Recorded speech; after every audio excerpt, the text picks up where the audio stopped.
Welcome to State of Awareness. My name is Wright. I'm just going to get right into this. So, I used to be a coach for the Law of Assumption community, and I used to teach it. I used to talk about self-concept. I used to talk about repetition and all this other stuff because I literally thought that's all it was. Just saturate your mind until it becomes true, until your subconscious is impressed. Okay?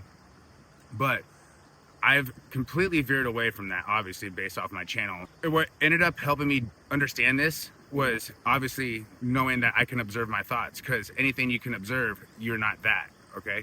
So what I came to realize is that if I'm scripting, affirming, or visualizing, or doing any of that repeatedly, like frequently, all the time, constantly, like obsessed about it, that means I don't believe it to be true.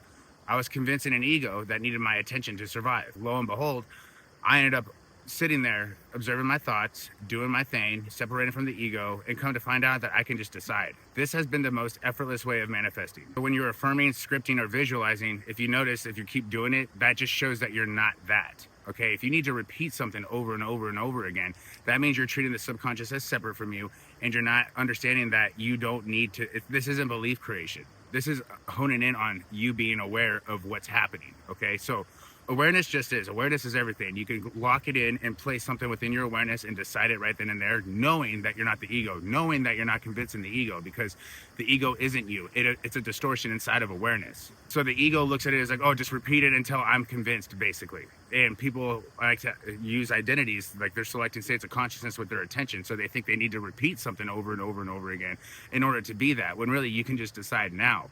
So we know how I use the quote, nothing real can be threatened, nothing unreal exists. Herein lies the peace of God. So if the ego is not real and you can just disregard it and not give it attention, after a certain amount of time, it goes away. But usually it's the ego that is sitting there doubting the whole process of manifestation, doubting the whole process that you have your desire, because it's literally just glued to the 3D. And this is what the Law of Assumption community does.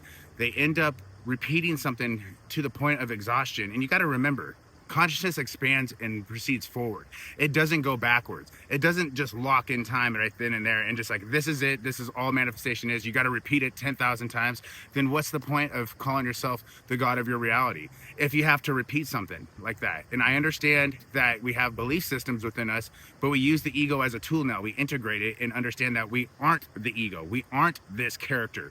We're the awareness of the character, okay? But we're being consciousness, expressing ourselves in this density, the third density consciousness. This density is considered the veil, okay? The choosing, all right? Free will exists here to have our own authentic choice, but unfortunately we got an ego to deal with.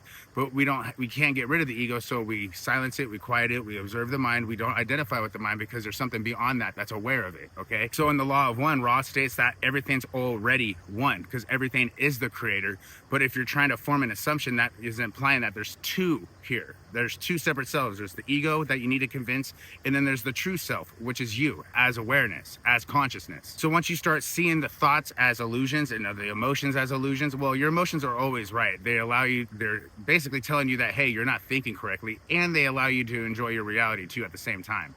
But you're always observing the emotions. You're always observing the thoughts. You're always observing these feelings that are coming and going, you know? So basically, instead of identifying as these three things, you separate yourself and start observing them instead of being the illusion, being the dream character. Everybody's trying to form new beliefs and trying to change their subconscious, when really the subconscious is inside of awareness. It's not separate from you. It's part of you, but you don't have to identify with it because everything is awareness. So when you're saying, I'm always chosen, I am loved, that's implying that you're never chosen and that you're not loved, because you're identifying with someone that wasn't loved before instead of dropping the whole character altogether. Love is naturally who you are when you're not identified with ego. You notice how you begin to have a peace of mind when you stop identifying with the character. It's because that's what love naturally is. It's the peace, it's a calm, it's a knowing, okay? So if love is what you are, that means you've just been misidentified as the separate self, the ego, the character. You don't need to be that no more. That's not who you are authentically, because being an ego trying to form new beliefs and habits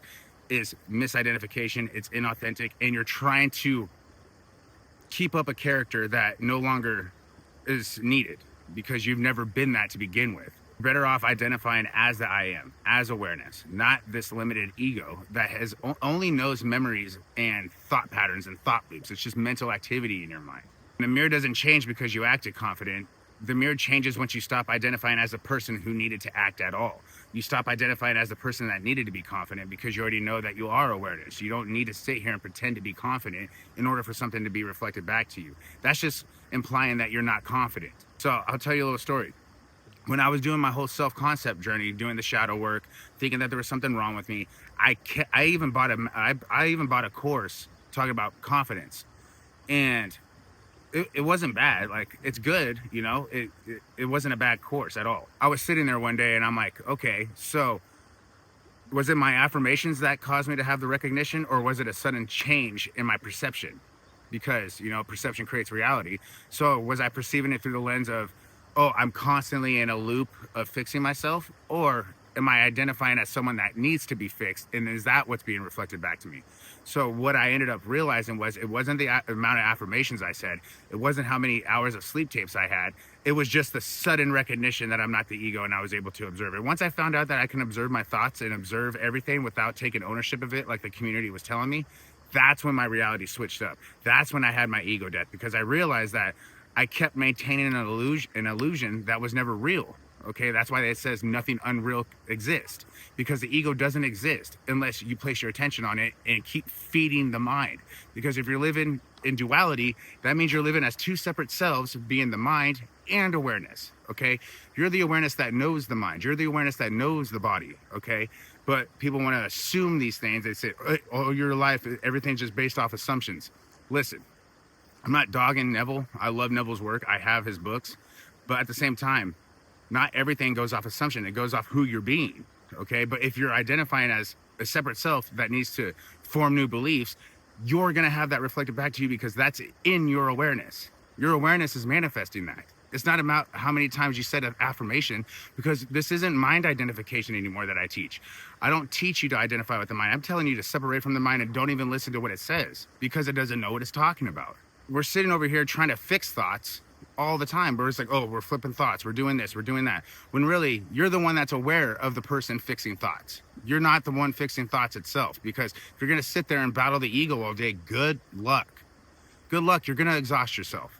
And this is what effortless manifesting is. Like, because if you're trying to form assumptions, it's a lot of effort. Trust me, it's a lot of effort, because you're scripting, you're doing this, you're trying to impress your subconscious, when really you don't have to do any of that, because awareness is effortless. You just keep feeding the illusion that you were ever broken to begin with. Because some people on YouTube or whoever teaches law of assumption said, you have subconscious beliefs, you need to reprogram your mind, but also you're the god of your reality, but you need to fix the human first. Stop identifying as the human altogether. We're the only species here trying to be a person. Like, you don't see a lion trying to be a lion or a deer trying to be a deer. They're just lions because they're lions, and because they're just deers because they're deers. We're the only species that is really sitting here trying to fix ourselves constantly, because we're the only ones that are self-aware and conscious the way we are. So if you're trying to form an assumption, you're trying harder, you're thinking harder, you're visualizing harder, but awareness is like, be still and remember who you are. And manifestation becomes instant, not because you worked harder. It's because you recognize the fact that you were just never the ego to begin with. It's been an illusion the whole time. So basically, the law of attraction and the law of assumption ends where awareness begins, okay? Because once you get through those modalities, because those modalities entice the ego to manifest desires, but in the process it's the downfall of the ego, because once you find awareness, that's basically, you don't have to assume anything, because you can just decide now. You can decide and not listen to what the mind has to say. The law of assumption ends up making it to where you're identified with the mind constantly. You're identified with this, you're identified with that, you're trying to form this, you're trying to form that, but at the end of the day, you don't need that. All you need is a recognition that you are awareness. Because in the law of one, the ego was created for spiritual growth, not to convince it and be buddies with it. Your ego is not your friend, it's a program. It causes so much suffering to the point where you seek spirituality, or you seek a higher self, or a higher power, okay? When recognizing that you're already that higher power manifested through this body, and how consciousness is everything. Everything is the creator. We're extensions of it, okay? You guys are perfect and amazing, and I love all you guys, all right? Remember who you are. Don't try to convince yourself of who you are. Remember that you're not the mind to begin with.